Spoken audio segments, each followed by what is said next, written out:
Hello and welcome to The Insider, a show designed to clue you into the biggest news, events and announcements inside the video games industry, discussing with you some things you may know, some things you may not, and the glue that holds it all together is a little bit of my own opinion. My name is Paul James, thank you very much for watching, and let's kick off another episode.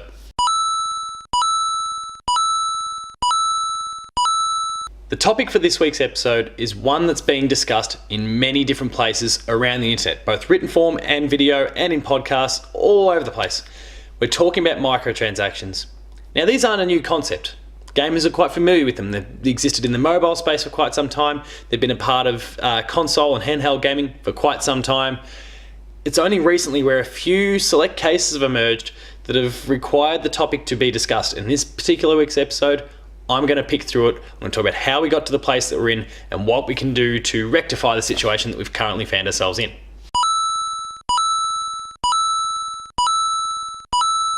To kick things off, we need to take a bit of a look at how we got the situation we're in. Many years ago, and this is still a feature of modern games, the Season Pass was introduced. And really this couldn't have happened until the PS3, Xbox 360 generation, when it was basically an expectation that consoles were connected to the internet. And obviously the PC had been long connected to the internet and gamers were enjoying that space. The Season Pass came along because publishers, both big and small, were looking to further monetize their games.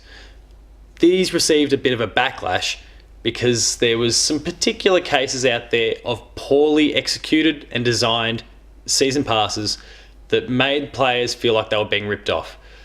Batman Arkham Knight, as a slightly more recent example, but one a couple of years ago, is one that's regularly cited for having a particularly poor and not particularly transparent season pass that meant the gamers were buying it because they loved the Batman games but didn't know what they were getting, and when it turned out that it was a fairly lackluster suite of content that they were getting, they were pretty pissed. That's just one of the more recent examples, but there's a storied history of a number of different season passes out there that were not particularly well received. Gamers gave the feedback, positive in good and bad ways, but publishers took on board the feedback and explored other options. It's led us to the place we're in, where microtransactions are a thing. They took Nora because of you. Both microtransactions and season passes are a product of modern gaming. When I say that, I mean a couple different things. The retail price of games, both in-store and digitally, has largely not changed in Australia and in many spots around the world for quite some time. In Australia, we've been long used to our games costing us $100 each. Sounds a lot for any of you international viewers, but it's been our stock standard price for quite some time. I know in the US, $60 has been the market value, the default value for a video game for quite some time.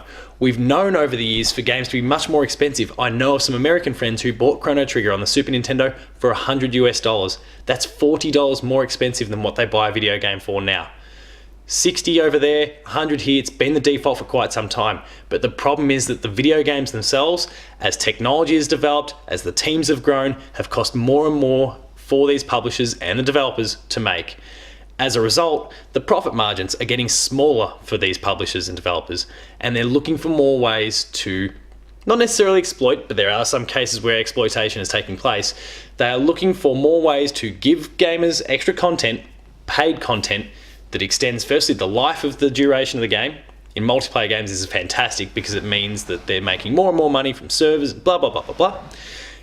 And expansion packs, the things you see in The Witcher 3, that sort of stuff, that brings more money into the studio, that further laces the pockets of the publishers, the developers, the individuals that work on these games, and ensure that the development pipeline for future games is not in any way affected. Okay, listen up. You're a bunch of dirty misfits, but you're all that's left, so you'll have to do. So whilst inconvenient, there have been a number of examples of microtransactions having been really quite successful on mobile platforms and console. These have been largely successful because of the fact that they've not impacted the core experience of the game. They've been an additive thing, they've provided cosmetics, but nothing that gives players any particular advantage over their peers when it comes to competitive multiplayer or any other aspect of the experience. What we're finding more recently, in some cases it's been true, in other cases it's been a little bit of hyperbole, a number of cases where games are being accused of having implemented more of a pay-to-win sort of structure, where what we call whales are investing more and more money into these games, and the product is that they are getting accelerated so far ahead of your stock standard player who will put hundreds and hundreds of hours into a game because of their love of it, and they're being lapped or bested by these players who might have only played for 10% of that time, but have been prepared to throw hundreds of dollars at the game on top of the initial investment to progress faster than anyone else. And that's striking a lot of people as unfair. So, everything is gone. Your stuff, my stuff, most importantly, my stuff. Accusations have recently been thrown at the likes of Shadow of War, Destiny 2, Star Wars Battlefront 2, and several more games that in these particular games, this pay-to-win structure has been implemented. Again, this could be rightly or wrongly. In a lot of these cases, and Shadow of War only just came out this week, Star Wars Battlefront 2 was only available in beta form and the game itself isn't available for another month. Some of these have been launched at games that are yet to release, and we don't necessarily have hardened proof that is in fact a model that's in place.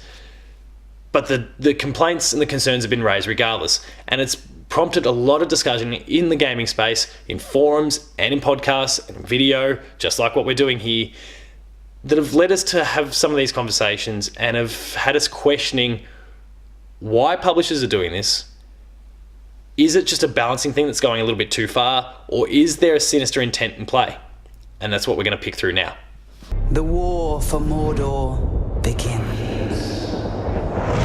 We want to preserve the creativity that we see in video games. It is an artistic medium that gamers love, has provided so much happiness and joy and deep thought for many, many years. At the end of the day, the thing that people need to understand, and that is often forgotten, is at the end of the day, the companies that are responsible for creating these games or publishing these games are businesses. Without making money, they cannot continue to do what they're doing. That does mean that you're going to see a season pass strategy, or you're going to see a microtransaction, or something like that occurring in your game. It's how these businesses get to keep creating these fantastic games that we're loving. 2017 has been one of the best years for games, and yet, yes, these strategies are still in place. We're seeing it in 2K, we're seeing it in Shadow of War, Destiny, Star Wars, and who knows what else in the future. We're going to have to get a little bit used to it.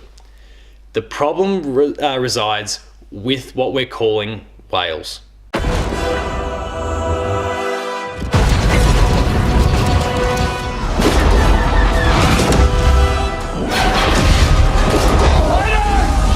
One of the primary sources of the problem here are whales. Now, it sounds like a derogatory term, but a whale is someone who is prepared to throw exorbitant amounts of their own money at these games to propel themselves through the game faster than everyone else. I have used microtransactions in the past. If you've caught up with any patched episodes, any Video Games Club episodes, if you've listened to the Player 2 podcast, you've heard me talk about the fact that I am a bit of a sucker for Pokemon Go, and that does have a microtransaction system in play. The thing is that I am not disadvantaging anyone else in the game if I decide to throw $5 at it so I can buy a few incubators or to buy some more Pokeballs. It saves me some time. It means I don't necessarily have to go down the road to swipe a few Pokestops and restock. It allows me to keep enjoying my experience from the couch or wherever it is that I happen to be without that. But I'm not disadvantaging any other players out there by having gotten those Pokeballs. The concern that people are raising is that these whales are pumping money, and far more than what I'm doing, far more money into these games.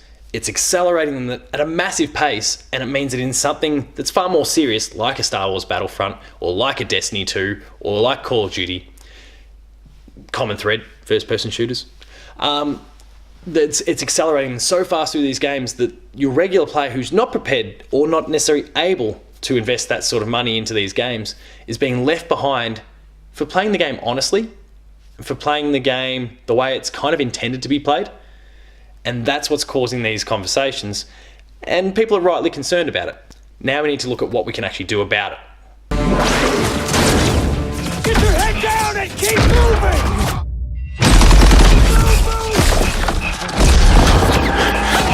There's an important thing to note in all this. EA, Activision, and they're just two of the biggest publishers, but plenty of other publishers are out there that are making stupid amounts of money. EA and Activision are making multiple billions with a B, of dollars every single year from their microtransaction systems that are set up in their games. That's not even including the day one purchase of the game. That is just from people buying cosmetic things or buying upgrades or guns or in-game currency or whatever it happens to be. That's all extra money they're making just from that additional source that's provided in-game. It's a massive revenue raiser, and it is allowing these publishers to expand their teams and do more awesome stuff with their games. If you are concerned that in the case of any of these games that they are breaking or causing unbalance between players who are investing and those who are not, then there's only one right way to handle it. Vote with your wallet and be vocal.